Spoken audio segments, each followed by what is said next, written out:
Bismillahirrahmanirrahim. Assalamualaikum warahmatullahi wabarakatuh.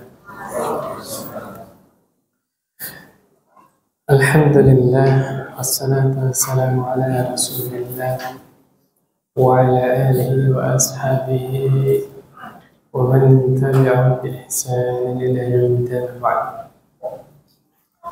An Abi Muhammad Abdullah ibni Ubaidil Al-Ansari, dari Abu Muhammad, nama aslinya itu Fadlallah, anaknya Ubaid Al-Ansari, sahabat Ansar.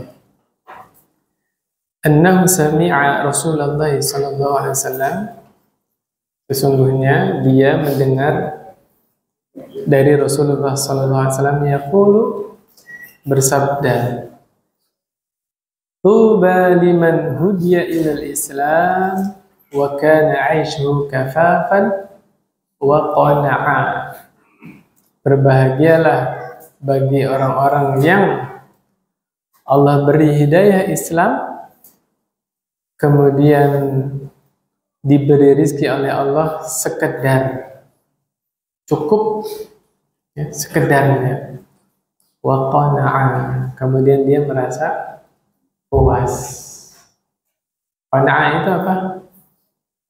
Puas dengan pemberian Allah, merasa puas, merasa cukup. Jadi ada orang yang diberi rizki oleh Allah cukup buat nyambung hidup, tapi dia nggak puas. Oke? Ada juga orang yang Allah beri rizki yang cukup, tapi dia puas.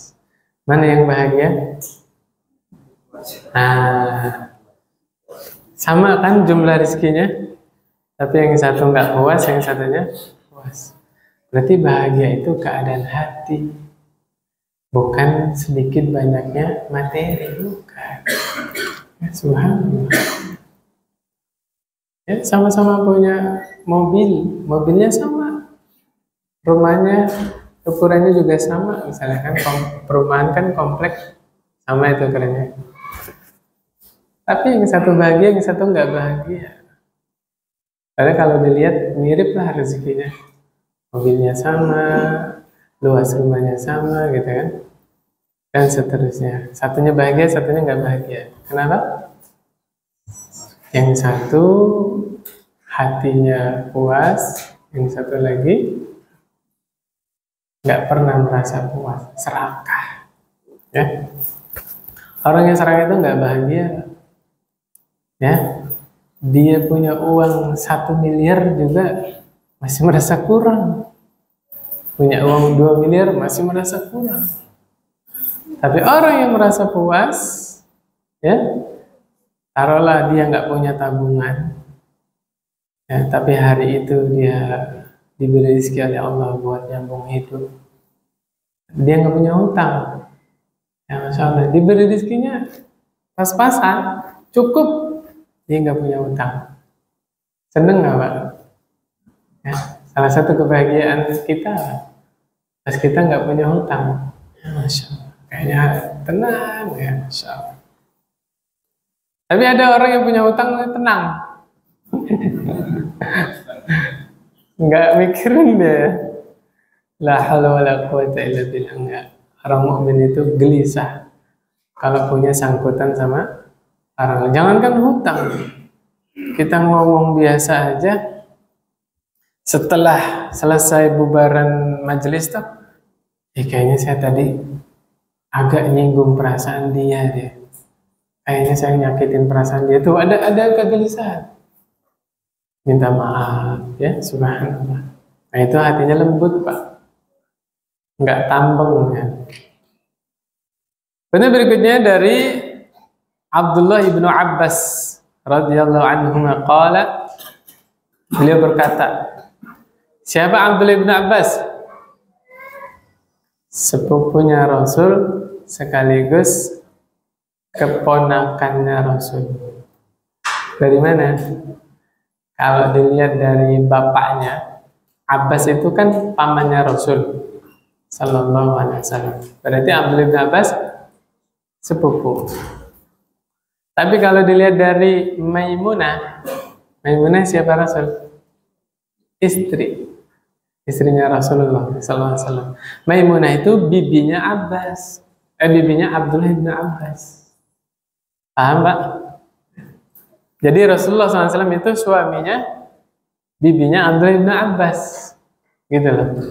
Nah, jadi Abdullah bin Abbas di samping sepupunya Rasul sekaligus keponakannya Rasul.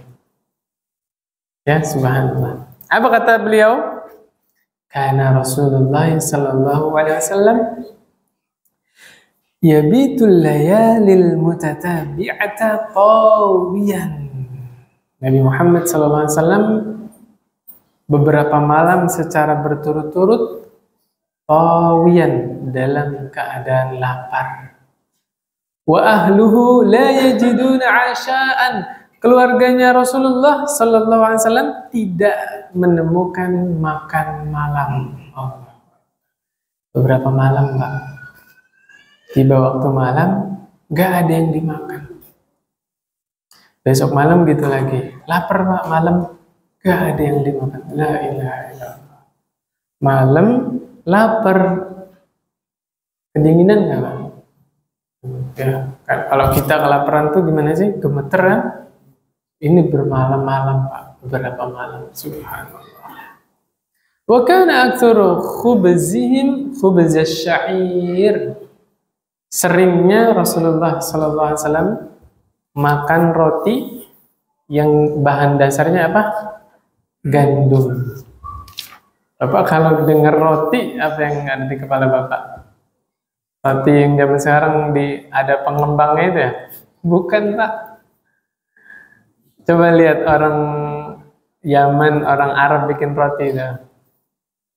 Ya, di gandum dibikin adonan terus dimasak. Ya, itulah yang disebut roti. Ya, subhanallah.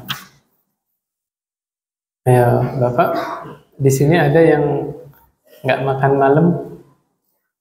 Ya, malam makan kan? Tuh. Fabi ayyi ala'i rabbikuma tukadziban. Mau nggak bersyukur? Hah? Subhanallah. Itu banyak kufurnya kepada Allah. Lupa mensyukuri nikmat-nikmat yang Allah berikan kepada kita. Saya yakin teman-teman di sini semuanya tiap hari makan. Sehari minimal makan 2 kali. Umumnya makan sehari 3 kali. Itu yang kehitung, Mbak.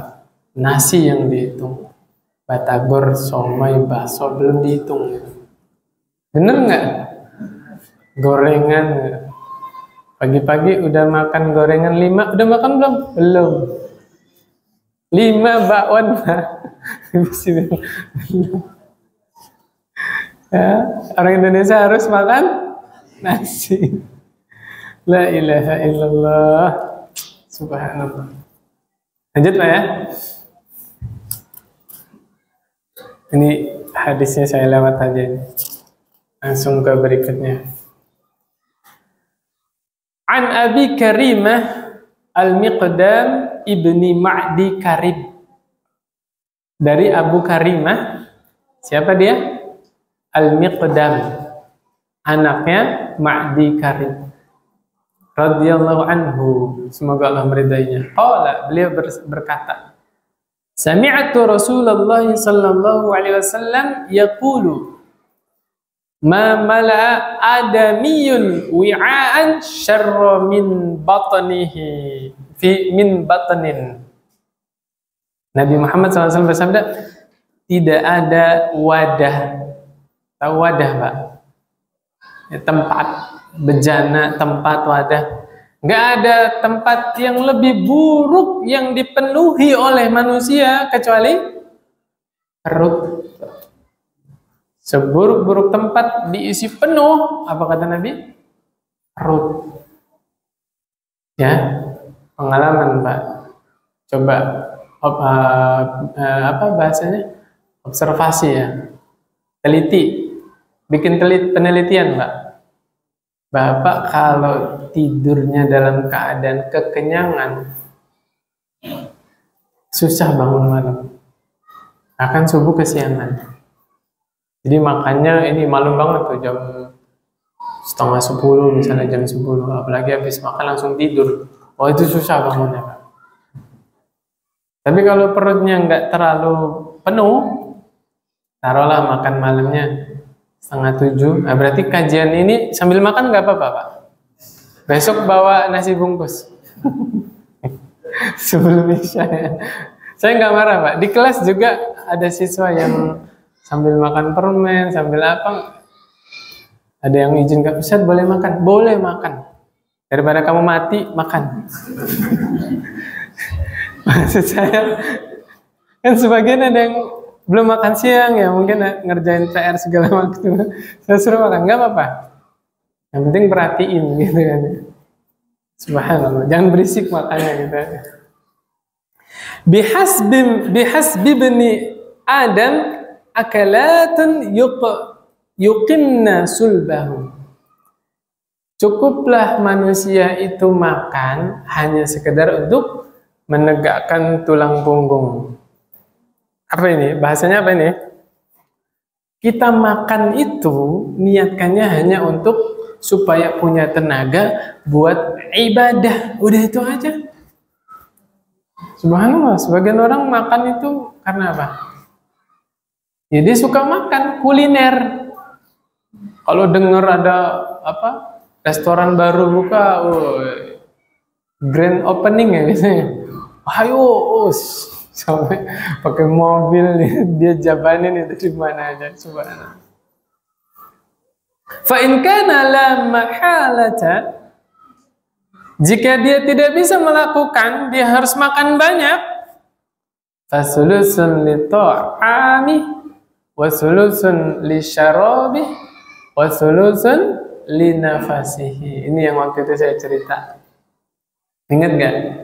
Jadi saya makan bareng di pondok, apa namanya? Di Nampan itu ya, berlima. Saya udahan duluan. Ditegur sama teman saya, "Akhi, la tubazir, jangan mubazir itu." Suruh bareng-bareng ngabisin. Saya jawab pakai hadis ini, Pak. Sepertiga makanan, sepertiga minum, sepertiga nafas. Udah nggak bisa jawabnya. Saya pergi. Subhanallah. Ala kulli hal, Nabi sedang mengajarkan kepada kita yang pertama, luruskan niat. Kalau kita makan niatnya buat apa? Supaya saya punya tenaga untuk ibadah kepada Allah Subhanahu wa ta'ala.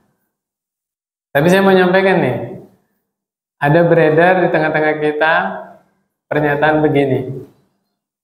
Makanlah ketika lapar, berhentilah sebelum kenyang. Itu hadis bukan Pak? Bukan Pak, bukan hadis. Kalau ada orang ngomong begitu, traktir dia Pak, makan di restoran. Lagi makan, lagi nikmat makan nih. Lagi asik makan, masih setengah lagi, ambil. Berhenti sebelum kenyang. Ambil. Marah gak dia digituin? Jadi sah-sah aja, makan sampai kenyang silakan. Tapi ingat aturan. Waktunya sholat, sholat. Waktunya pengajian gitu loh Pak. Jangan sampai banyak makan itu mengganggu aktivitas ibadah kita kepada Allah Subhanahu wa ta'ala. Justru kalau dengan sebab Bapak makan jadi bertenaga, nyari nafkahnya lebih semangat, ya enggak? Ya, main sama anak-anak, kayak bercengkrama dengan istri, itu bagus. Jadi outputnya apa? Ibadah semua, ya. Subhanallah. Ya diniatkan lagi. Setiap kita makan, niatkan untuk menegakkan tulang punggung, maksudnya adalah supaya bertenaga, supaya bisa melanjutkan ibadah kita kepada Allah Subhanahu wa ta'ala. Yang berikutnya, ini nama anak saya ini di sini, Iyas. Ya. Ternyata nama sahabat ya, saya baru tahu. An Abi Umamah Iyas ibni Sa'labah al-Ansari. Dari Abu Umamah, siapa dia? Namanya Iyas. Enak Pak dia panggilnya? Nggak pakai L Pak. Kalau pakai L, Ilyas. Itu nama Nabi. Ini L-nya dihapus. Iyas bin Sa'labah Al-Ansari Al-Harisi, sahabat Ansar. Beliau bercerita, Dzakara ashabu Rasulillah sallallahu alaihi wasallam yauman 'indahu ad-dunya. Suatu ketika sahabat kumpul bersama Rasulullah SAW, kemudian di antara sahabat itu cerita tentang dunia, tentang duniawi. Maka Nabi SAW menegur, Ala tasma'un, ala tasma'un, bukankah kalian telah mendengar? Bukankah kalian telah mendengar apa? Innal bazazah minal iman, innal bazazah minal iman. Kesederhanaan itu sebagian dari iman. Ya. Hidup sederhana itu, penampilan yang sederhana itu sebagian dari iman. Masya Allah. Saya salut Pak, sampai sekarang saya masih nemu orang yang Masya Allah dia hartanya banyak, ya, tapi penampilannya biasa aja. Orang itu kalau melihat nggak tahu dia banyak hartanya. Ada nggak orang yang begini Pak? Ada. Dan itu lebih menyelamatkan kita. Coba Bapak jajal kemana-mana, bajunya bagus ya, rapat RT aja pakai jas, musyawarah lomba 17 Agustusan pakai jas, pakai lengkap gitu. Itu Bapak dicari kontaknya gitu. Di Japri nomor asing. Pak, saya Fulan. Ngomong-ngomong ada uang nganggur nggak? Dipinjemin uang terus nanti. Makanya Nabi ini, ya, penampilan sederhana itu bagian dari iman. Kenapa? Menekan sifat sombong. Ya. Apa sih namanya, outfit ya? Ya, apa namanya, baju, celana, sandal gitu ya, atau sepatu, itu outfit ya. Kadang orang kan berbangga-bangga, outfitnya sampai 10 juta, Masya Allah. Ada kan? Biasa aja, biasa aja.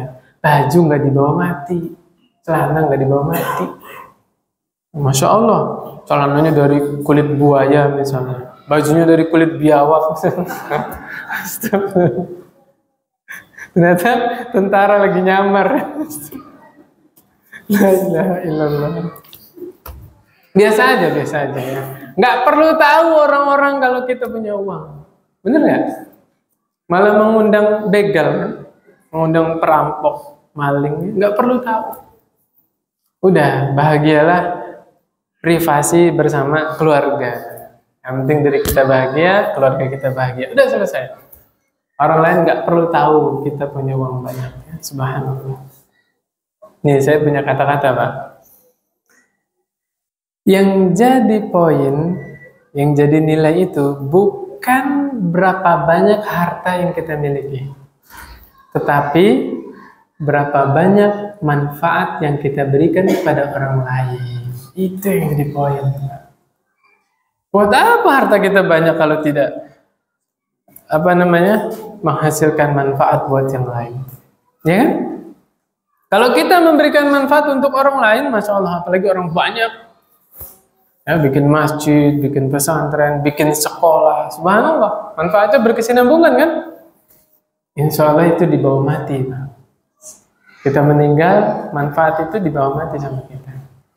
Tapi kalau harta yang kita tumpuk, sama sekali nggak bermanfaat, kecuali keluarganya membelanjakan hartanya itu di jalan Allah Subhanahu wa Ta'ala. Ya. Jadi yang jadi poin itu bukan banyak harta yang kita miliki, tapi berapa banyak manfaat yang kita berikan kepada orang lain, kita salurkan kepada orang banyak. Kemudian berikutnya,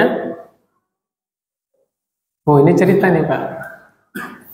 An Abi Abdullah Jabir bin Abdullah qala ba'atsana Rasulullah sallallahu alaihi wasallam wa amara alaina Aba Ubaidah. Kata Abu Abdullah, ya. Siapa Abu Abdullah? Jabir bin Abdullah. Ya. Seorang sahabat ini, Jabir bin Abdullah. Beliau berkata, Dulu kami pernah diutus oleh Rasulullah Sallallahu Alaihi Wasallam, dan yang memimpin kami siapa? Abu Ubaidah. Abu Ubaidah bin Jarrah. Ini nanti di belakangnya dijelaskan jumlah pasukannya berapa? 300 orang. Natalaqqa 'iran li Quraisy. Kita ingin menghadang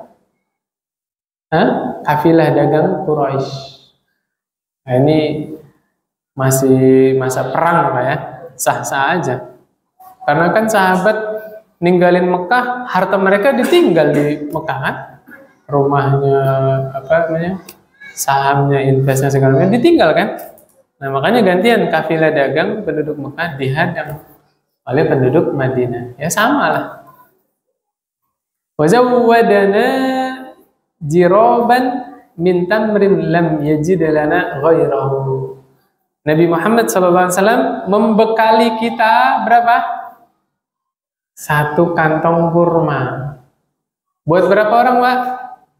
300. Sekantong kurma buat 300. Karena memang nggak ada yang lain, Pak. Nabi bekelin itu ya memang cuma itu doang, nggak ada lagi yang lain. Mau gimana lagi? Abu Ubaidah, sami'na wa ata'na, Pak. Nggak nawar dia. Coba kalau Bapak yang mimpin pasukan gimana tuh? Yang Bapak tanggung 300 orang. Ya. Belum tahu kita tinggal berapa hari di sana. Bekalnya cuma sekantong kurma. Berangkat nggak Bapak? Abu Ubaidah, sami'na wa ata'na. Ya. Fakana Abu Ubaidah yu'tina tamroh. Sekantong kurma tadi dibagi sama Abu Ubaidah. Bayangin Pak, sekantong kurma 300 orang. Kebagian berapa? 1 butir. Sama Abu Ubaidah dibagiin. 1 orang dapat 1 butir kurma doang. Sahabat yang ini, yang dipimpin sama Abu Ubaidah, protes. Protesnya nggak ke Rasul, ke Abu Ubaidah. Faqila, kaifa kuntum tasna'una biha? Apa yang bisa kalian perbuat dengan sebutir kurma ini? Apa kata Abu Ubaidah? Namussuha kama yamussus sabi. Kurma ini kita emut kayak bayi ngemut gitu loh. Dan bayi makan apa-apa lama Pak ya? Pernah ngeliat bayi makan nggak? Makanan sedikit doang, lama habisnya, bener nggak? Ini bayi lebih bersyukur daripada kita. Subhanallah. Summa nashrabu 'alaiha minal ma'. Masya Allah, kurmanya itu diimut-imut doang. Terus kenyangnya dari mana? Minum air, Pak. La ilaha illallah. Saya tanya Pak, jujur, ada yang pernah ngalamin kayak gini? Gak ada, Pak. Gak ada. Ya iman kita nggak nyampe ke sana sih. Ya kan? Paling banter kita nasi sebungkus berdua. Bener nggak? Itu juga alhamdulillah masih kenyang kan ya? Didorong sama teh anget. Fatakfina yaumana ilal lail ya. Tadi ngumut-ngumut kurma, minum sampai kenyang, itu cukup sampai malam. Kata siapa ini? Abu Ubaidah. Wa kunna nadribu bi'isiyina al-khobat. Terus besoknya gimana?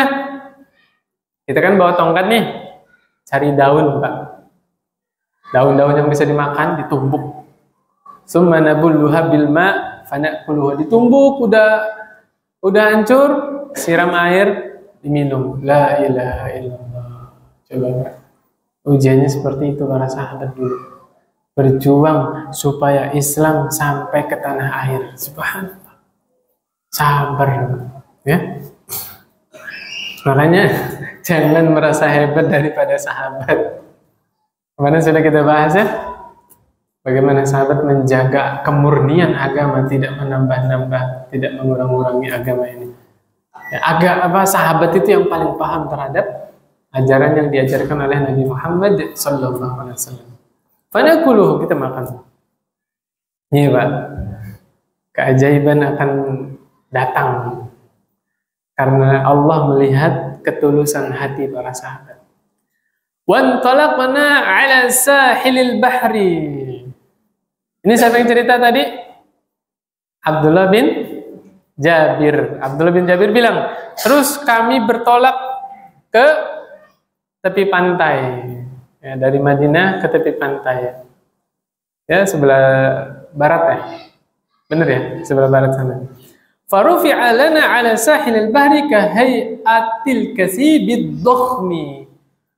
Pas pengen nyampe pantai, dari jauh itu di tepi pantai kelihatan kayak benda besar, Pak. Kayak gunung gitu, hitam. Fa'atainahu fa idza hiya dabbatun tud'al anbar. Kita deketin gundukan yang besar itu, ternyata apa? Hewan yang sudah mati yang sangat besar.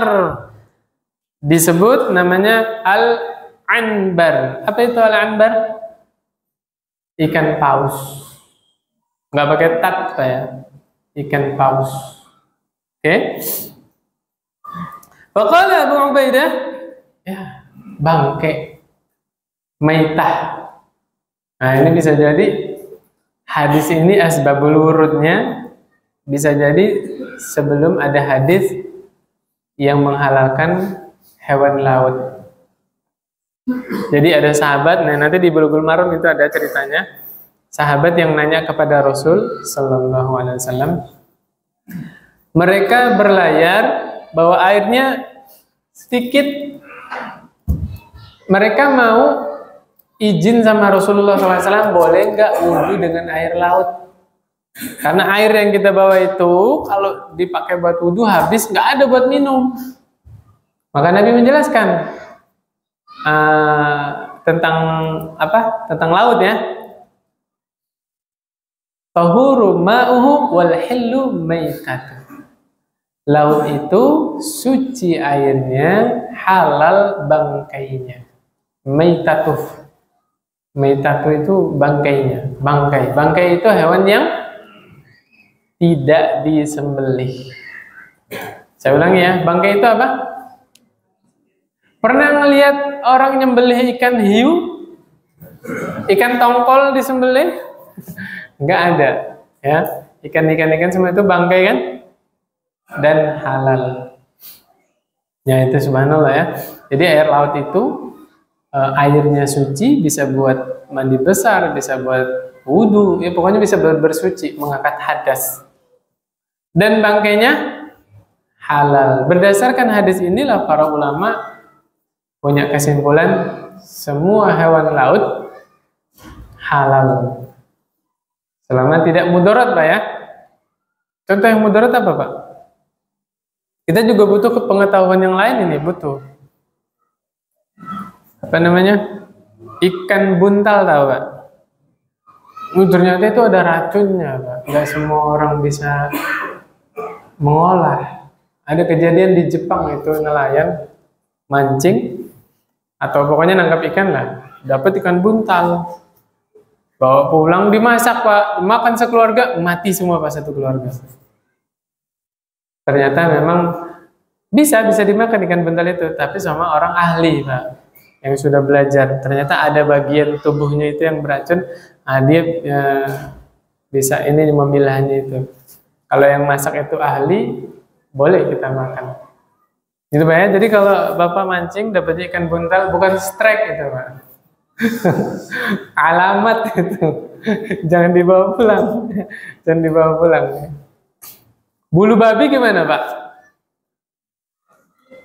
Dalamnya itu yang kayak jelly itu ya, boleh dimakan. Durinya nggak bisa. Ya. Apalagi, Pak? Ubur-ubur kalau bisa ngolahnya silakan. Ular laut halal nggak? Halal. Semua hewan laut itu ada. Disitulah perselisihannya ulama itu menghalalkan atau mengharamkan buaya. Buaya itu termasuk hewan darat atau hewan air gitu loh. Permasalahannya di situ. Nah, jadi ketika bicara masalah laut itu termasuk sungai, termasuk danau, Pak. Pokoknya semua hewan yang hidupnya habitatnya di air halal. Gitu. Jangan kita mengharamkan mujair gara-gara hidupnya tidak di laut. Pokoknya semua hewan air itu halal. Gitu. Nah, nanti Bapak teliti aja. Buaya itu lebih dominan, mayoritasnya hidup di mana? Di masjid apa di saung? Itu buaya darat. Ya. Tapi kalau dalilnya Bapak tadi apa? Mudorot. Ya, saya bukan nyuruh nangkap buaya, Pak. Enggak. Yang saya maksud adalah suatu saat kita di restoran, di situ ada menu kan, stik buaya misalnya. Itu kan tinggal makan. Ini benar nggak, Pak? Itu yang saya bicarakan itu. Bukan kita berburu buaya. Saya juga nggak berani. Kan? Gara-gara mau makan buaya, saya dimakan buaya nanti. La ilaha illallah. Jangan ya. Gitu, Pak ya.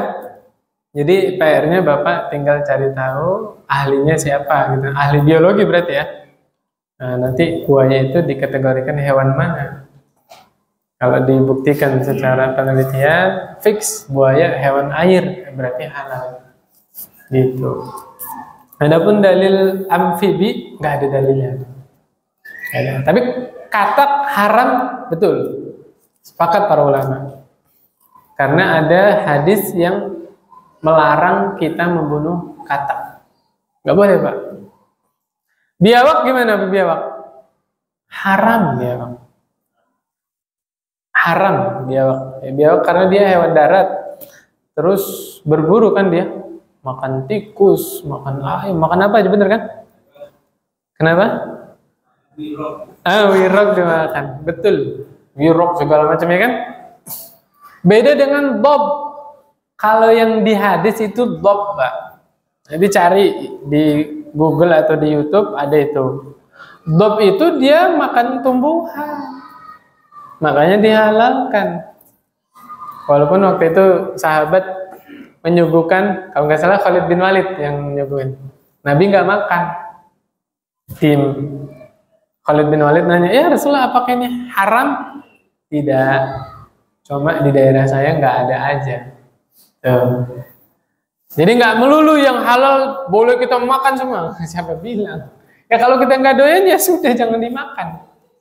Gitu. Nanti panjang lagi pembahasannya. Kelelawar itu halal itu haram, macam-macam. Ya, kelelawar juga ini khilaf ulama. Ada yang menghalalkan, ada yang mengharamkan. Karena kelelawar banyak jenisnya ya.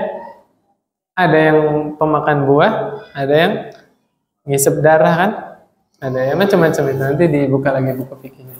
Oke, kembali ke sini ya. Kata Abu Ubaidah, maitah. Waduh, bangkai ini. Besar pak hewannya. Pausnya itu besar. Semakala, la. Enggak. Bal nahnu Rasulullah SAW. Enggak apa-apa ini makan aja. Yang pertama, kita utusan Rasul. Di jalan Allah kan? Wa fi sabilillah. Kita di jalan Allah ini. Kita safarnya ini safar yang ibadah, ya kan? Di jalan Allah. Wa qadid turirtum fakulu. Kemudian kita juga lagi darurat. Emang nggak ada makanan. Tadi bawa satu orang kebagian berapa? Sebutir kurma doang. Darurat. Nah, bisa jadi ini hadisnya sebelum apa? Sebelum Nabi menjelaskan tentang laut tadi, bisa jadi. Ini lagi darurat, nggak apa-apa. Fa'aqamna alaihi syahran. Kemudian kita tinggal di situ, ngabisin ikan segitu gede, berapa? 1 bulan, Pak. Segede apa pausnya? 300 orang makan seekor paus itu, 1 bulan baru habis. Allahu Akbar. Segede apa ikannya? Wa nahnu salasami'ah tuh. Kami ini 300 pasukannya. Hatta saminna, sampai kami gemuk. Kemarin bahas gemuk ya. Hadis kemarin apa namanya? Tidak mendukung kita jadi gemuk. Hadis ini sahabat pernah makan daging terus sampai gemuk. Berarti kalau mau gemuk makan apa, Pak? Daging. Daging paus. Di mana jualnya daging? Coba cari di Shopee ada nggak daging paus? Berarti kalau istrinya mau gemuk, ya suami-suami ini beliin daging. Jangan istrinya dimarahin suruh gemuk, tapi makannya tahu tempe tiap hari. Gimana suruh gemuk ya? Ya kan apa ya bahasanya? Usaha sama hasil kadang-kadang berjalan sesuai ini ya, sejalan gitu kan ya. Gitu ya, subhanallah. Kemudian berikutnya, walaqad ra'aituna naghtarifu min waqabi ainihi bil qilali ad-duhnu wa naqta'u minhu al-fidara kas-sauri au ka qadri saur. Kemudian kita ngambil matanya, Pak. Mata paus itu dimakan, ditaruh ternyata satu nampan besar. Itu buat dibikin minyak. Mata ikan paus tadi diambil sebesar nampan besar, diambil. Kemudian daging-daging pausnya itu dipotong-potong sebesar anak lembu. Besar banget ya. Potongan-potongan itu sebesar anak lembu ya. Subhanallah. Walaqad akhadha minna Abu Ubaidah 13 rajulan ya. Kemudian fa'aqadahum fi waqbi 'ainihi wa akhadha dil'an. Nih. Diperjelas lagi, Pak. Tadi kan matanya dicongkel ya. Set. Nah, bekas matanya itu yang udah bolong itu suruh masuk ke situ 13 orang sahabat, Pak. Masuk. Matanya doang. Kayak apa gede ikan ini ya. Subhanallah. Wa akhadha dila'an min adla'ihi faqamaha summa rahala a'zamu ba'irin ma'ana famarra min tahtiha. Kemudian tulang-tulang rusuknya itu, durinya ikan paus ya, itu diberdiriin sama Abu Ubaidah, disusun. Kemudian unta yang paling besar suruh lewat di bawahnya itu, Pak. Muat. Subhanallah. Watazawwadna min lahmihi wa sya'iqa. Pasti ada yang bertanya-tanya, kalau bangkai ikan sampai 1 bulan nggak jadi bangkai tah, nggak bau tah, gitu kan? Ya kan diolah, Pak. Dijadiin apa? Bisa didendeng, ya kan? Dibikin ikan asin, ya, dijemur sampai kering, ya kan? Baru bisa awet. Makanya di sini kami bawa dagingnya dan dendengnya. Berarti ada yang belum dimasak ya dagingnya, mungkin dijemur aja sampai kering, sama yang udah dimasak dendengnya. Falamma qadimna al-Madinah ataina Rasulullah sallallahu alaihi wasallam fadzakarna dzalika lahu.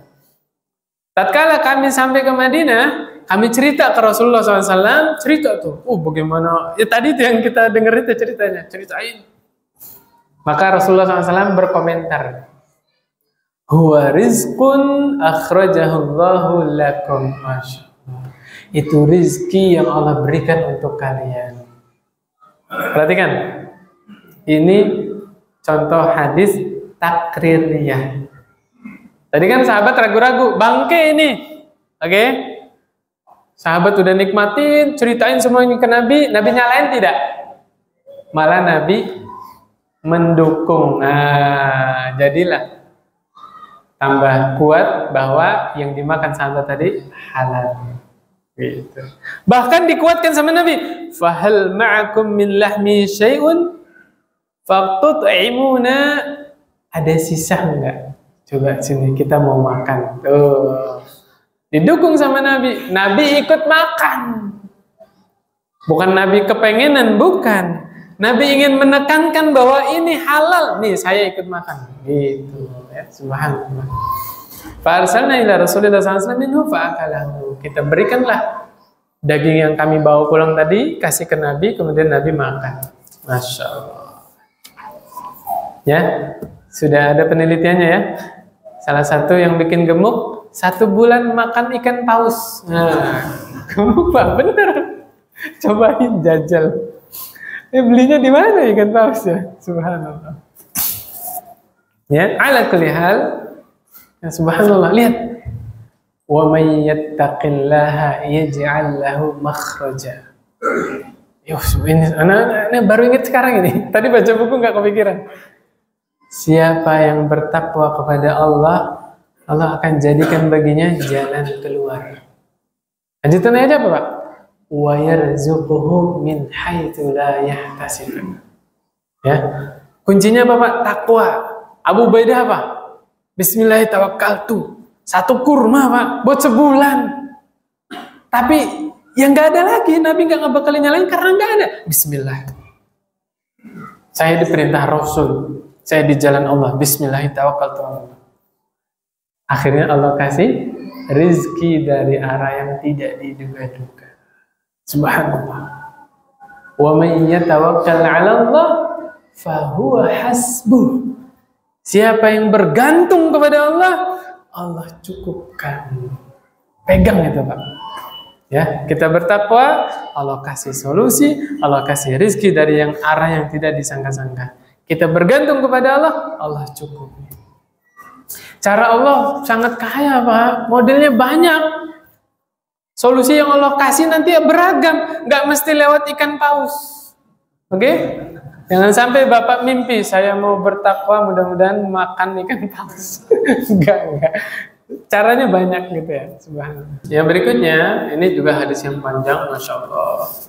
Kalau saya baca hadis ini, masih ada hadis satu lagi panjang.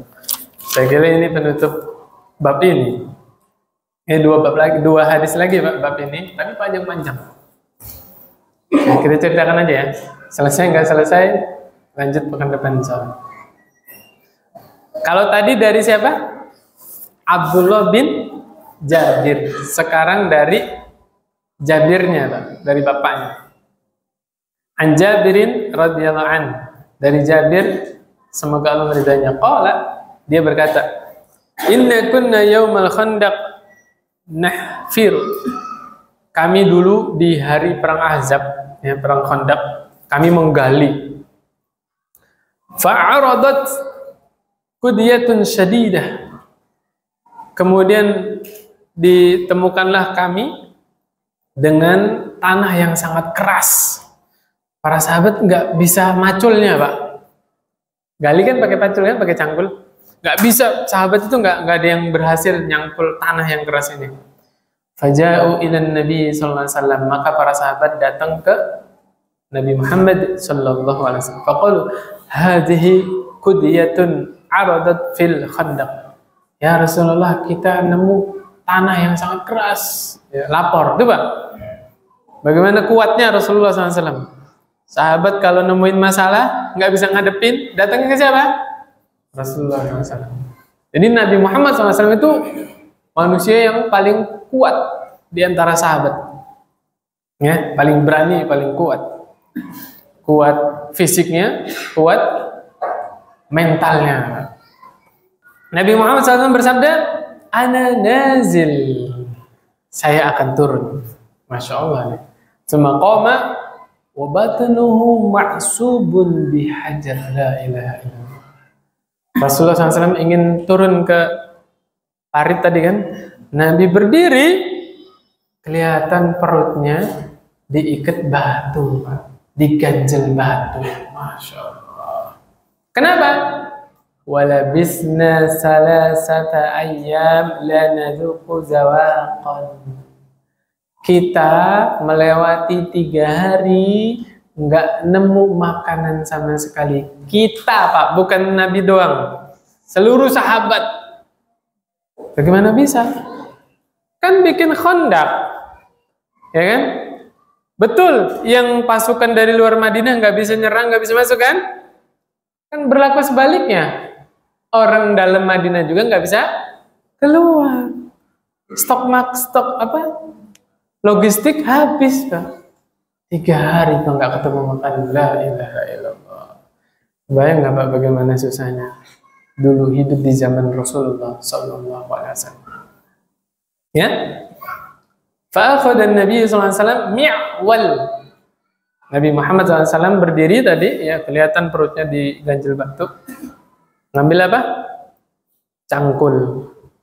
Fadoroba fa'ada kasiban ahyal au ahyam. Dipukullah cangkul itu ke tanah yang keras tadi, hancur berkeping-keping Pak. Bahkan jadi debu. La ilaha illallah. Kuatnya kayak apa Nabi sallallahu alaihi wasallam. Sahabat nggak mampu kan? Ini Nabi sekali pukul hancur semuanya. Subhanallah. Ya, tentunya semua berkat pertolongan dari Allah Subhanahu wa ta'ala. Ya. Kemudian berikutnya, faqultu ya Rasulullah, izan li ilal bait. Jabir tadi ikut kerja bakti ya.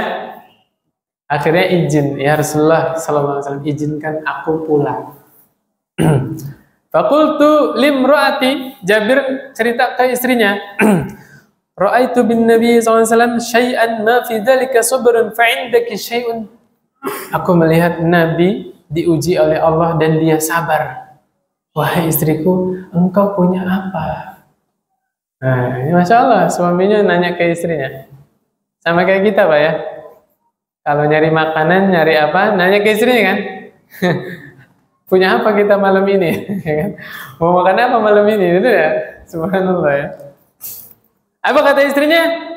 Indi sya'irun wa anaqun. Aku punya gandum yang bisa dibikin roti. Aku punya kambing betina.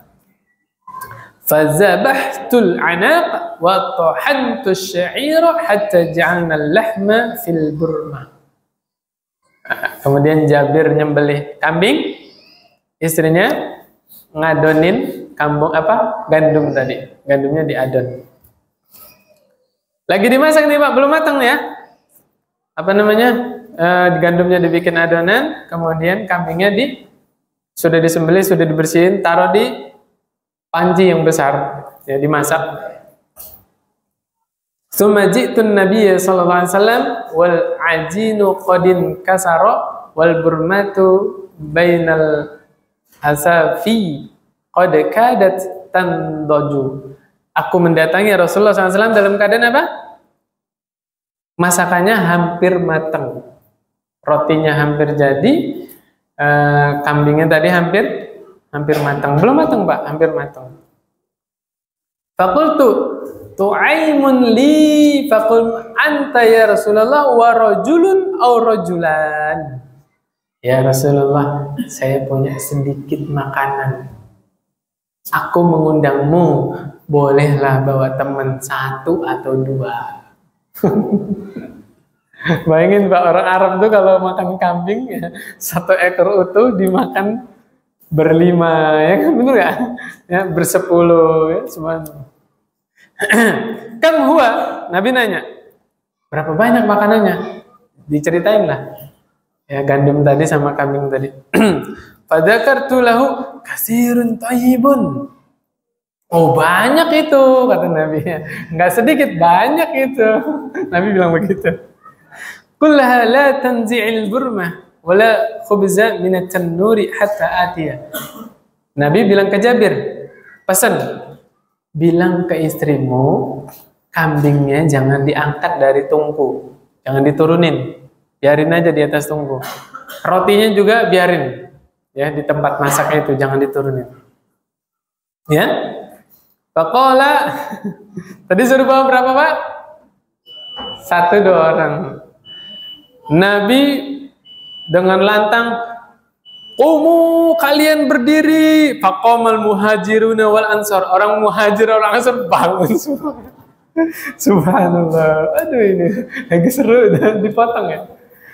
Ya insya Allah kita lanjutin besok ya. Gimana? Nanti saya dimarahin DKM lagi. Insya Allah lanjutin pekan depan ya. Insya Allah. Mudah-mudahan selesai bab ini pekan depan. Subhanakallahumma bihamdika asyhadu an la ilaha illa anta astaghfiruka wa atubu ilaik. Assalamualaikum warahmatullahi wabarakatuh.